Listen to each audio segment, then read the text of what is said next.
You're listening to The KYLO Show, the podcast where we talk about how to keep your love on no matter what and why whole healthy families are going to save the world. And it starts right now.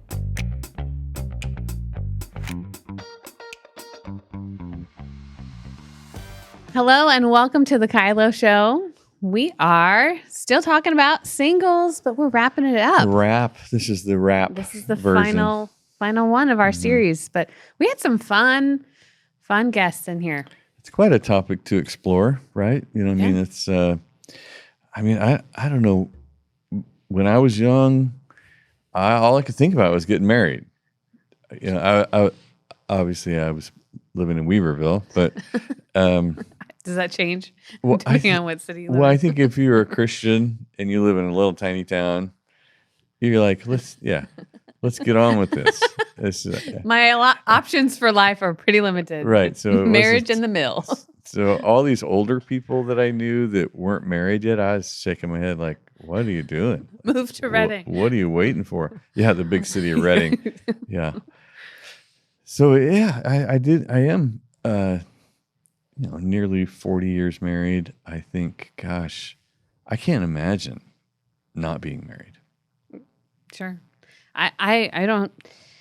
I work with singles, and I have lots of single friends. I think Ben and I have collected a place where singles come and gather around us, which I love, that they see us as a safe place of an example for marriage and family. But I didn't have a whole lot of single years before getting married because I got married at 18. So this was quite a exploration in other paradigms and realities and how people think, and it was a learning experience for me.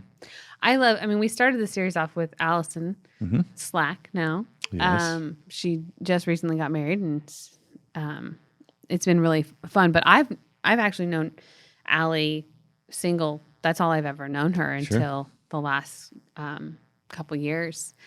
And she shares her story on here, and it's inspiring watching her close up, seeing her chase after things. Like I'm when she worked in the office with us, I remember it wasn't about the guy she was trying to date or the guy she was trying to find. It was all the adventures in which Allie was looking at and pursuing and happening in. And she really has always been a great example of just living a full life and falling in love with who she was and who she is. And who she's called to be, and just being faithful to that.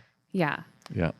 She's done a great job of that. And from that, someone very unexpected, I think, popped in, and she, again, if you missed Allison's episode, you should go listen to it, because she just brings a lot of hope and honesty and vulnerability to the process. Yep. And almost great. Getting married and all of that. So she's walked through a lot. She has. I think the reality of people holding on to the hope, like Allie held on to the hope of finding someone who wanted to get married and be married for the rest of their lives. And even he is, coming off of a broken marriage, and Allie becomes a parent, day one, she's a parent, boom. It's kind of like Lauren Valentin. Just like that. So I think that the idea of seeing a lifelong covenant between two people is, it's a war zone right now. The family is just in this war zone of being bombarded with the illusion or the delusion that you can do family however you want to. You can just, you can take a squirrel and a rabbit and make a family. You're like, what the heck is happening here? Where is this coming from? And it feels like we're just being bombarded with options to where people are kind of confused about what a lifelong covenant together, raising children, is. it's an ideal, it's a goal, it's a hope, you throw everything you have at accomplishing that, and that's how you live in a man-woman relationship. You throw everything you have at making this work, both of you, not just one of you, both of you, and for whatever reason, this kind of stirs up the good times create weak men thing, like, ooh, we have so much weakness in family leadership going on. And I think that gets all over single people. Yeah, that it's an interesting, spin when you're talking about the design of covenant and that pursuit and what it is now. I know when Ben and I did the defining the relationship course not too long ago, I think I've said this before, but I was so shocked at how many people were bringing to that class that they were living together and, obviously sleeping together, creating a life together, but they weren't in a marriage covenant. And, you get that information. We're at church, so I thought everybody knew what you were bringing. Yeah. But apparently, I buy the cow and you get the milk for free. And so there's just been this breaking down of the standard in what you're bringing to this relationship. And part of this starts back here in your singles, the decision that you make of what you're going to protect and who you're going to be and the standard that you're going to keep. So when you do enter a relationship, all of a sudden, if your partner doesn't agree with this, that the person that you're dating, and they're like, oh, it's fine. It's past 2020. We all survived. So who knows what's going to happen? We should just dive in. And it's rough. Yeah, I think you nailed it when you say we're lowering the standard. There's God's standard and there's the world standard, and there's not some in-between standard. Yeah, there's just a compromising God's standard, to becoming more like the world standard. So when you live in the church with the world standard, you have to ask yourself, what in the world am I doing? Why in the world am I over here? Yeah. And it's because I'm trying to get the best of both worlds. I want fire insurance for my ungodly approach to life and covenant and who's my Lord? Yeah. Who's my Lord? It's not Jesus if you're doing your own thing. It's not. It's just not. And you can argue that and have a fit about that if you want to, but read your Bible. This is how this works over here. And as soon as you enter compromise, you begin to. This is the idolatrous life of Israel. You always wonder, like, how in the world did they have little statues that they bowed down to? Like, well, Golden look calves. around. Yeah, look around your life and see how much compromise you have pulled over into your so-called serving the Lord.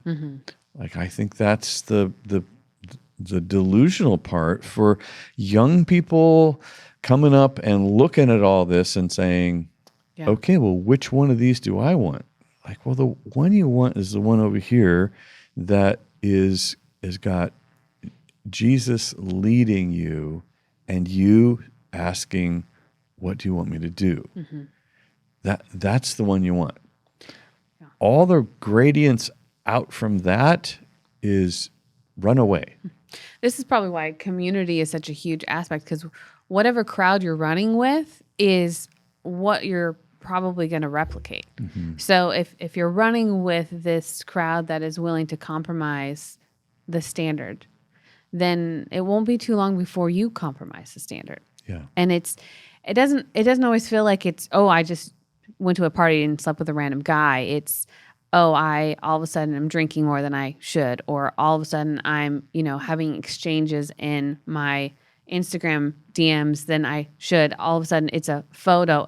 It doesn't necessarily go 0 to 60. Sometimes it can, but it feels like your ability to choose wisely the people that you put yourself around will heavily influence the path in which you're walking in your single life. And I think it is just obviously an overall breakdown in spiritual culture, spiritual leadership culture. I think that, when the leaders of your standards are partying with the world, you're like, Yeah. okay, we have lost a gear here. And I have a buddy that was just telling me he was at this retreat for all these pastors, and he just walked away shaking his head because every night these pastors were drunk. And then at noon the next day, they start hitting it again. And it's like, he's just shaking his head, like, what's going on? I'm like, that's what's going on. Yeah. What's going on is when we lower the quality of experience around heaven on earth, around the presence of God, around the standards of my life lining up with the Word. Like when I start this is that fear of the Lord thing. Yeah. I mean, I think that when the leaders aren't practicing the fear of the Lord, the followers aren't either. And so when you create that context for families start coming apart, children start looking around going, well, Yeah. I don't know. It looks like we're on our own here, so. Or they just go to their peers. This is why I love having, we had Sarah and Christian and Allie and Fantozzi, and then all the girls in the office that are all these single people. I love that my children have them as the example because they're doing a great job. The other thing that I love is I'm watching Sarah and Ashley have a relationship with Christian, who's a male, and not sleep with him. It's great. Good job, ladies. Yeah. Good job. Yeah. Because I think that's the thing that is, once you get into high school, I'm watching Adeline. I mean, she's in middle school. The discovery of, okay, all of a sudden, if you have a friend that's a boy, you have to like him. Yeah, he's your boyfriend. Exactly. You can't just be friends with a boy, which is so sad because how do you actually ever find someone that you're supposed to really do your life with if you can never be their friend first? And that's the part that I find so frustrating. So to watch these girls do a great job of having a friend that's a boy, that is respectful, that is kind, that's encouraging, that's not violating any boundaries, beautiful. Who has tons of respect for you.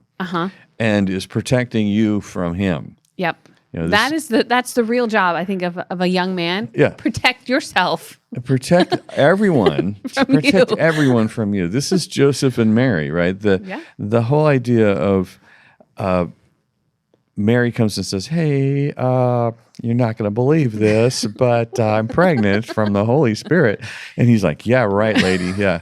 Nice try. He sends her out like, okay, I'm just going to ghost you. And he has his own dream. And he comes back and goes, okay, game on, here we go. And then he marries her and she has a baby and he never touched her the whole time. Joseph protects Mary not only from the culture that's going to kill her for getting pregnant as a unwed mother, unwed teen, and then he goes on to protect her from himself, even though he has legal right, if you will, to do what he wants. And it's just this beautiful story of man leadership, protecting women. Like, I love it. And it should be that. That's how this ends up being a safe place. And that, I mean, in my very small years of singlehood, I did have a few relationships with idiots. There weren't very many, and I was young.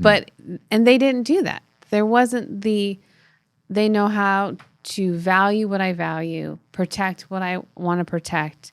It was how far can I push this line before you crumble? Yeah. And again, I think about even the garden had such a, I want you to like me. I want you to love me. I want you. What can I do for you? There's this longing, and I think in our hearts as women, just to be desired, cherished, to be known, to be invited, and so we're just on this search, and it's beautiful in marriage. Yeah. And if it's in an unhealthy spot when you're single, you'll fill it with someone that you're not supposed to fill it with yet, and then they can violate it. Yeah. Yeah. And ladies, you got to respect yourself enough to require that kind of respect. And gentlemen, you got to take to the relationship the idea that it's your job to protect her, because this is the dynamic. Is she operates in vulnerability, and you consume vulnerability. That's how this works. This is why this is such a beautiful loop. And if she offers vulnerability and you don't protect her from your consumption, this goes on. The beautiful thing about Ben coming into our life and that sort of thing is, he had so much integrity and such a high standard for himself. He did. He's such a high. I mean, when he came wailing to your mom in the school of ministry, he's just like, "Oh, I got to talk to you." Oh, my God. We're like, "Oh God, what happened?" Oh my gosh! And he finally comes. He just had to through weeping. He says, "I kissed Brittany." We're like, what?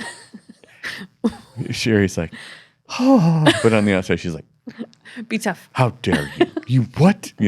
Keep the standard with him. Keep the boy in the standard. Yeah. But it's that level of love and respect that he's bringing to the relationship, is a seed for a safe place.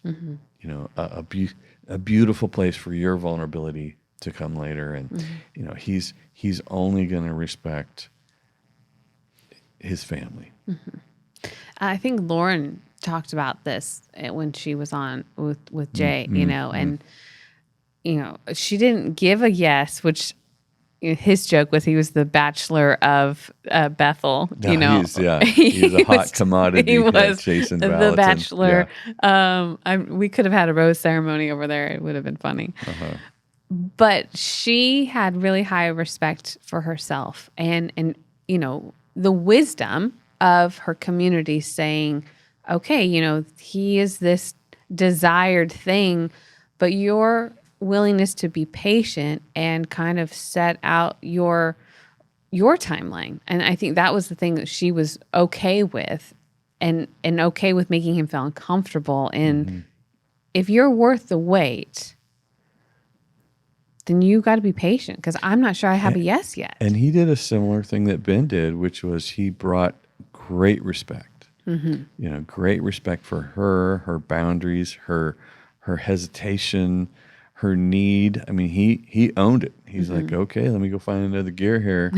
Oh, that was a no? I'm not used to that. Because this 24-year-old didn't fold as soon as I brought my awesomeness to the table. Yeah. You're like, right, yeah. Good job. It's true. And that's how you live happily ever after, is that set up in the beginning. You gotta have it. I think that's the encouragement I want to give to the singles is you're in such a beautiful season to be preparing for if you're going to give it away, but you gotta love it right now. You've got to love yourself. You've got to have high value. You have to enjoy who you're becoming. I think if you don't enjoy who you're becoming, why would they enjoy who you've become? So pursuing that place of self-awareness, like becoming really well-versed in knowing yourself, knowing what your needs are, because it's a different ballgame when you have all these emotions that you want to give away, but you don't know how to communicate what you need, and you're hoping that they're going to read your mind. Oh, that's hard on friendships. That's really hard in marriage. So getting really good at, okay, what do I need? What does it look like to have my needs met? What does it mean to communicate those needs? And doing that work, and And then keeping that standard of finding someone that's willing to do that work as well, so that you don't have to constantly be teaching them on how to grow. You want to find someone that's willing to grow as well. I worked with a young lady as a social worker. I was the supervisor of the region, and she was my first hire. And I think she was 34. She worked for me for a couple of years, and I remember somewhere in 36, she met a guy, and previous to that, though, she says, I've been in more weddings than most pastors. All her friends in college and her family and her sisters and everybody got married while she's just kind of, and I just love a line she hit me with. I'll never forget it. She said, I would rather be single than wish I was.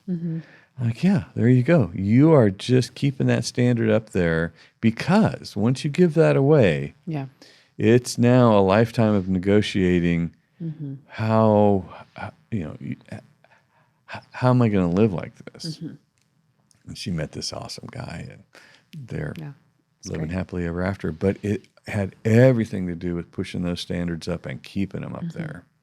And I just love that about the young ladies around me that I've watched, Allie and Leah and whoever. We just watch them keep these standards, and then ploop, they get plucked out from us. That's, Leah just had baby number 2. Yes, and I just love it when the lady brings out the best in a guy by keeping those standards high.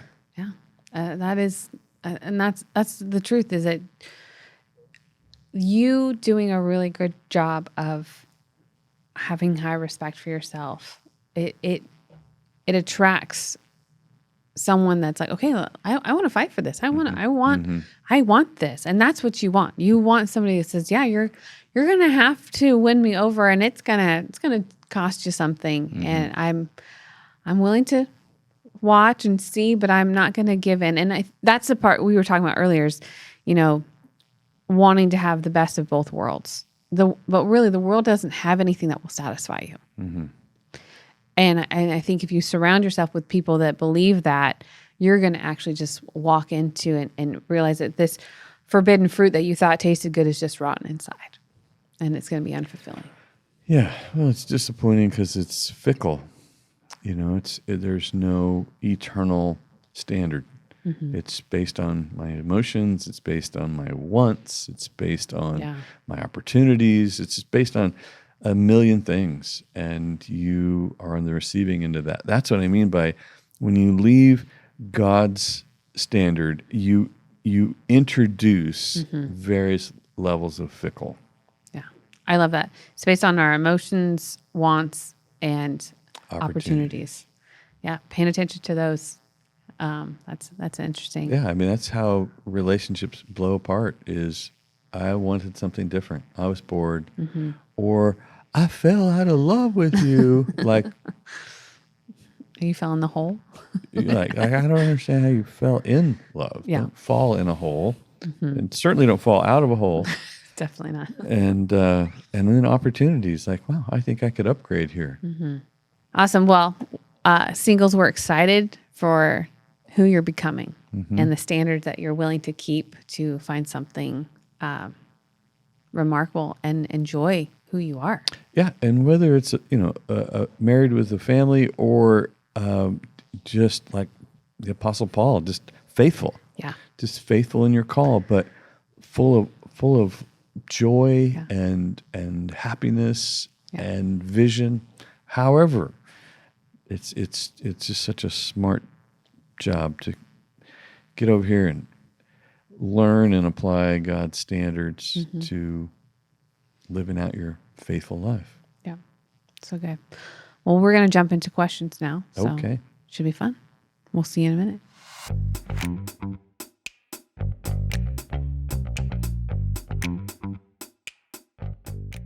All right. Well, we're going to go ahead and take a short break and hear from our good friend Charles about some really great resources. As a business leader, what if you're doing people development all wrong? See, great leaders know the importance of investing in the human side of their business, but many either don't know where to start or they use traditional approaches that don't really work.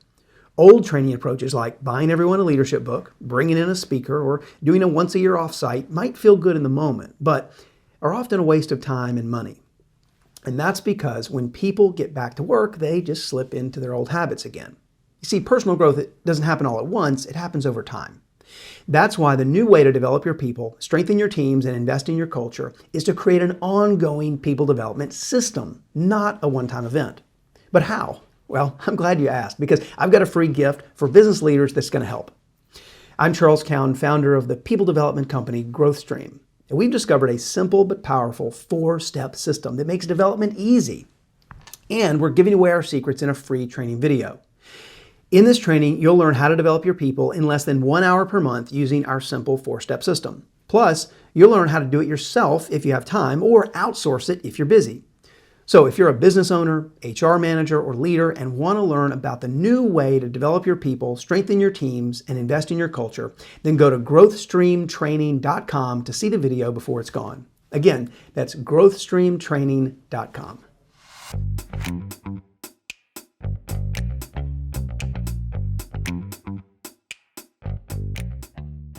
All right. Well, we're going to jump into our questions. And today's question comes to us from Keaton. Hi, my name's Keaton.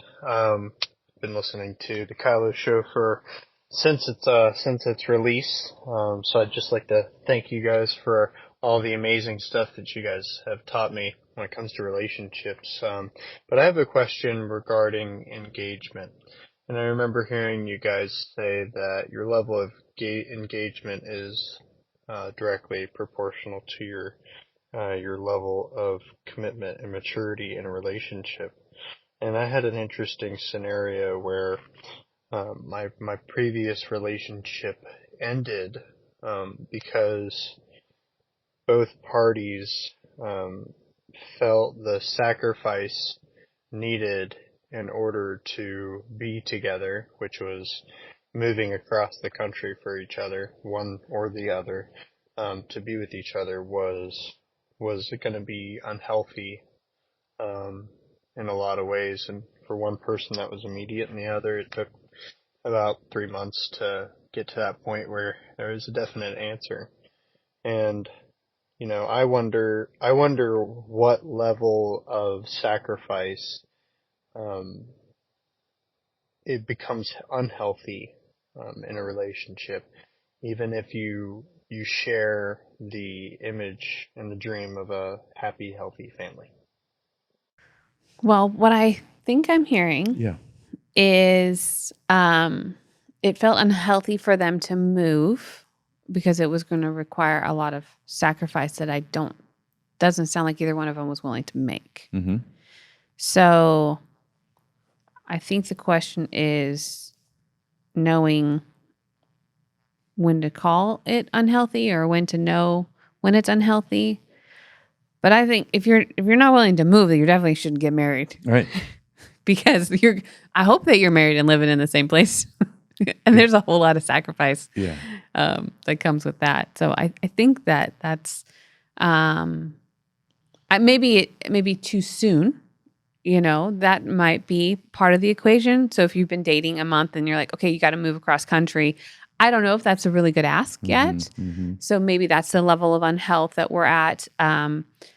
I think that it's hard to know if this is a person that we're going to do a really great job of respecting boundaries, protecting each other's hearts, and then building community. Because when one person moves and the other one doesn't, it's only one person that has community where they're going most of the time. Mm-hmm. So it's like this person's on display and hope that you make friends, but nobody really knows you over there. So I get the different things that are warring against that.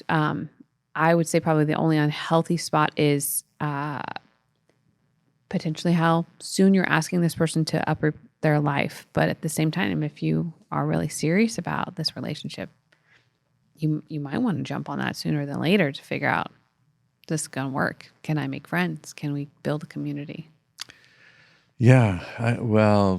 I think a great test of what it is we want to build is what is about my former life was I willing to sacrifice?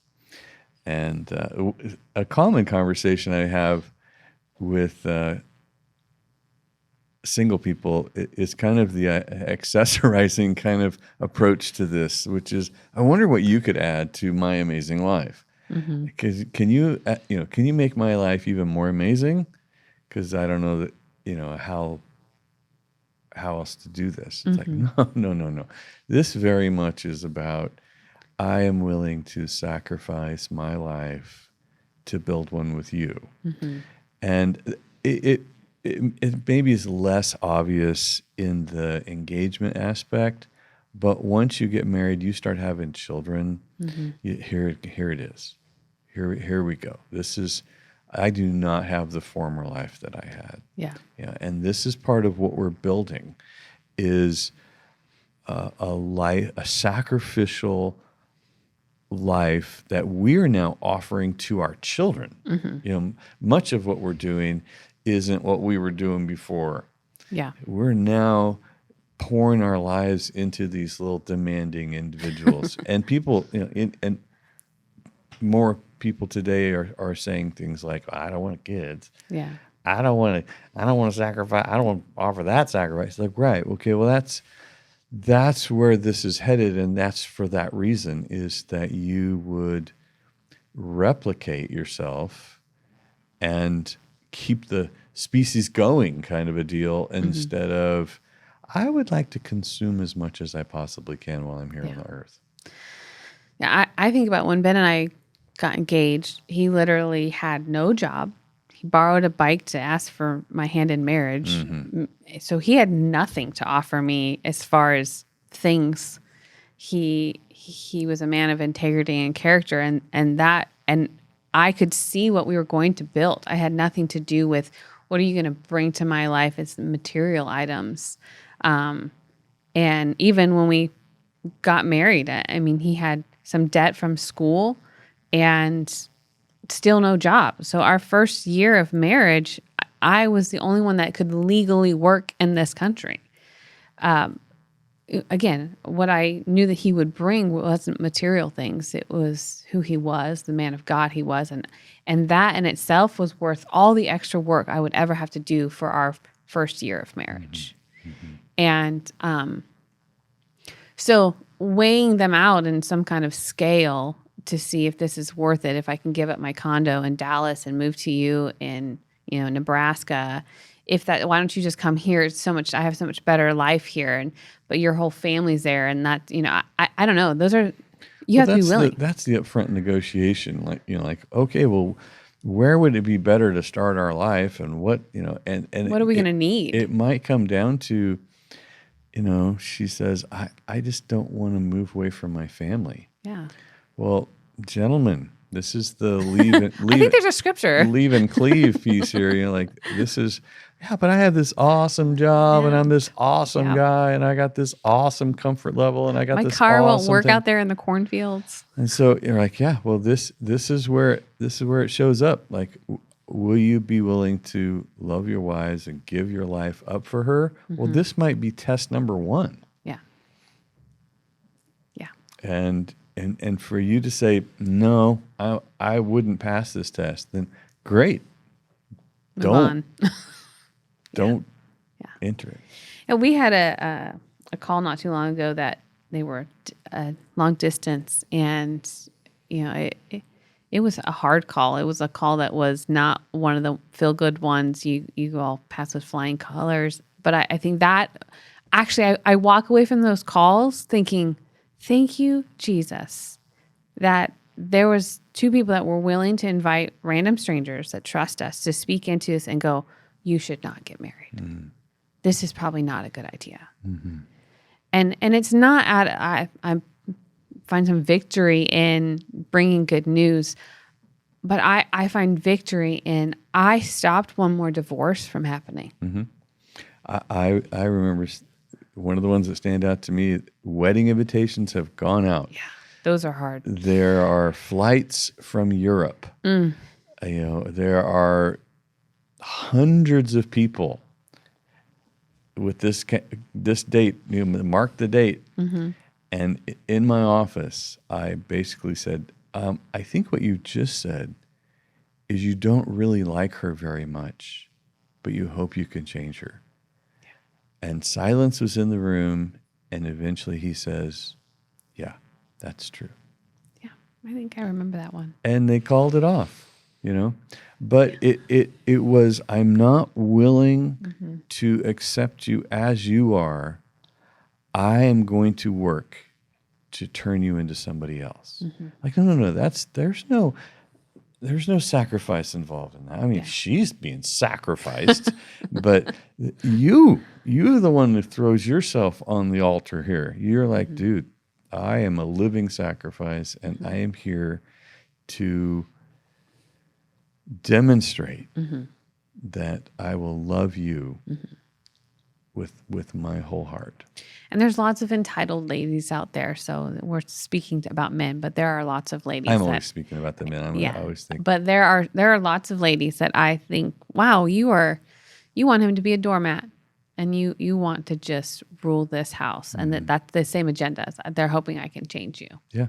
And it's not just the men; it is the ladies too. And the lady's sacrifice is her vulnerability. It's like, okay, you want to be a control freak? Control your freaking self, And this comes back to, right, you're going to have to offer your heart to this guy that you think you can control. There's a mistake. Yeah. All right. Well, good question. Well, we're going to go to our next one, which comes to us from Miriam. Hi, Danny and Brittany. Thank you for teaching. My boyfriend and I have been dating for 4 years. We both recognize his anger could turn into rage in our arguments, and I get into survival mode when he does that. For example, he started yelling and pounding, followed by me pushing him away. This has been destroying our connection and my sense of safety in this relationship. He is a believer and a man of integrity. He agreed that this needed to change, but just couldn't seem to control himself in an argument, or doesn't have the tool. We have taken the online DTR classes and tried a couple sessions of counseling, but I still find him yelling and using you statements when I set limits. I felt hurt and hopeless and have walked away from this relationship. He had some personal encounters with God and changed drastically. I agreed to give it another try and help him work through this. However, his encounters with God stopped and yelling came back. I am wondering if I should leave the relationship, but I want to consider carefully. Because due to the insecurity this causes, I have actually mentioned breakups a few more times. This has created a high level of anxiety for him. If I end this relationship, is it going to be a limit setting or a threat to control him? Thank you. I don't have anything nice to say. So I'm going to let you lead that one. So, yeah. Yeah. Well, it's... he's already demonstrated what direction he's going to head, so you can count on more of the same, and it just disintegrates. So it gets worse and more disrespectful and more abusive. And so setting a limit, I think she's probably been accused enough of threatening him and scaring him. He's a victim. He's a victim, and she feels bad. She feels like a bad guy because he's so upset and so scared and da-da-da. But she needs to let him know that she'd be glad to pursue a relationship with someone that she's not afraid of. Yeah. I'd be happy to pursue a relationship with someone I feel respected by. I'm more than happy to be in a relationship with someone I feel connected to, and she just needs to tell him about her, and then go look for that. And if it's him, then it's going to take an overhaul because he's not repentant. Yeah, he went and did what she told him to do, which was you need a relationship with Jesus. So he went to church And he came back and went, ta-da! Yeah. Do you know what Jesus said to me today? I'm reading my Bible, da-da-da-da-da. And then realized later that the problem that he was solving isn't that he needs to go to church. The problem that he's solving is that he doesn't know how to protect her from his upset. Yeah. And until he learns how to do that, then she is a target of his upset. Mm-hmm. And that's a scary thing. Yeah, I think it's hard for me to believe that a man of integrity would make you question your physical safety. Mm-hmm. That part is, I'm sure he's really nice sometimes, but that's what is scary for me for women is when they believe that they're controlling, manipulative, and hurtful, or she referenced the anxiety that is caused when she says she's going to leave. Well, it's not on you, girl. Like that, your safety is number one priority. And so being brave enough to set a boundary and then follow through with it, girl, that's what I want you to do. Follow through with the boundary. Because that's where you find if this person is really going to change, is that you don't adjust and cower and lower your standard. You can't keep lowering your standard. And when I say I would love to have this conversation, when you're respectful and not scary. And she has two choices, She can live having to protect herself from him, or she can live having him protect her from him. Yeah. And it's his job. It's the only one that actually is going to be able to manage his half of that stuff. Right. Is him. Yeah. And I would just say I would be happy to be in a relationship where you protect me from that. Yeah. If you don't, then I will be over there looking for someone who knows how to do that. Yep. And 4 years is a big investment. I'm sure, I don't know the potential for soul ties to be created in 4 years is real. Way high. And so I don't know what soul ties are there that are making this even harder for her to set that boundary. And so that's the part that I would be looking for some direction and hope and counseling for you on, okay, I need to figure out what I'm going to do with this soul tie if this person is not going to change. Because otherwise you just keep returning to the soul tie. That's why it's called a soul tie. So you've got to figure out how to fix that problem while he's working on this one. Yeah. So. Yep. Great point. All right. Well, let's go into some good news. Okay. All right. We're going to hear a testimony from Caitlin. The KYLO tools have affected my life immensely. My family found the tools when I was about 16, and they have helped so much. I learned to be a better daughter, sister, and friend. Plus, I use the tools in my business, and I've been able to create a kingdom culture where my love is always on towards my employees and clients. Thank you, guys. That's awesome. Ba-dum-bum.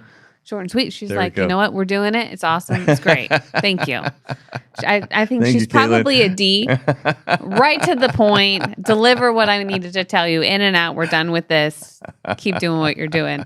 It's great. Great. Good job, guys. That's awesome. That's Well, awesome. she's 16 or was 16 when her parents first got it. I don't know how old she is now, but I mean, at oldest, if they first got your book when it came out, she's 26 at the oldest. I don't know. Right? That's if they would 25. I mean, if they got it the day it came out and implemented it. So let's call her, she's 20 at most, roughly in there, probably. But that's awesome. And she has a business that she sounds like she's rocking and rolling with the message of keep your love on and replicating it. Well, she could be in her mid-20s.